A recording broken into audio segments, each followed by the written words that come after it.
Today I have brought the story of America and Kuwait. Please listen and like, comment, subscribe. History of American use of its military forces. There are some standout examples of how America considers its military might be a force for good and justice. And the use of military for a just cause can be beautifully illustrated in the way America came to the aid of an ally in the Gulf War of 1991. This war goes under a lot of names, including Operation Desert Storm and the liberation of Kuwait. But whatever title, it was a battle America needed to enter into because of an unjust invasion of an ally and an act of aggression we could not just stand by and let happen.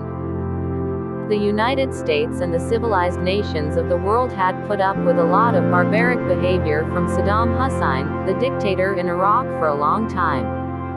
He was becoming more and more aggressive in his push to test the will and the ability of advanced nations to stop him. But he crossed the line when on August 2, 1990, Iraq invaded and occupied Kuwait on trumped-up charges of illegal drilling of oil on border property between the two countries.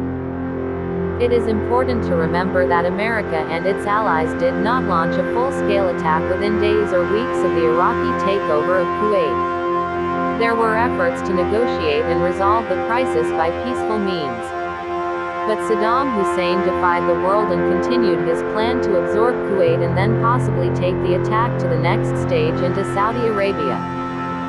The Gulf War was also an important statement to the world that America's allies are important to us and we will defend them if it comes to that. We proved that in World War II, Korea, Vietnam, and here in the Middle East. When a country becomes a friend of the United States, its enemies become our enemies.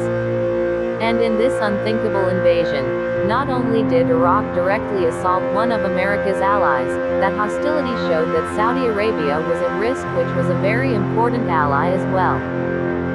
America also leveraged its ability to depend on its friends from around the world, rallying a tremendous international force as the preparations for war began to mature.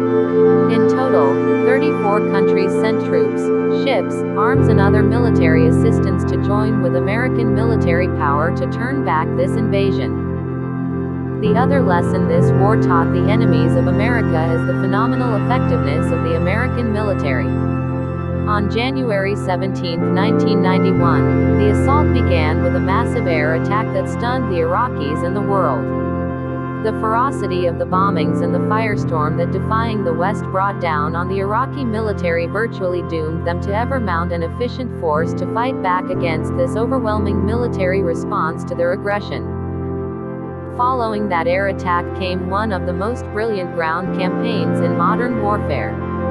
Using modern technology, America faced Iraq's impressive army on their home turf and soundly defeated them. The Iraqi strategy was to keep the massive desert behind them because they felt no enemy could ever navigate the desert and find their rear flank.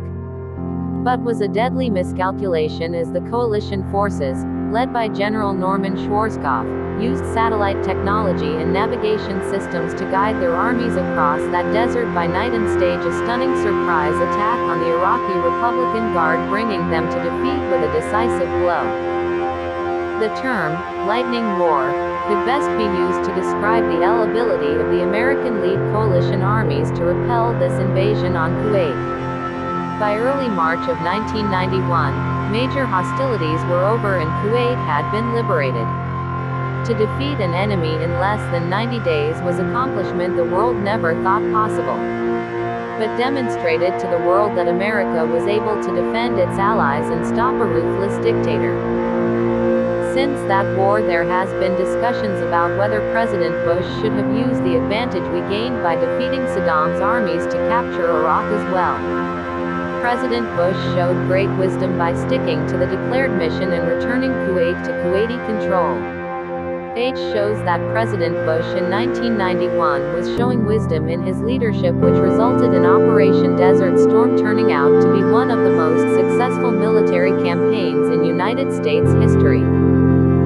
This entry was posted in American history and tagged America, Attack, Desert, Kuwait, Military, War, World.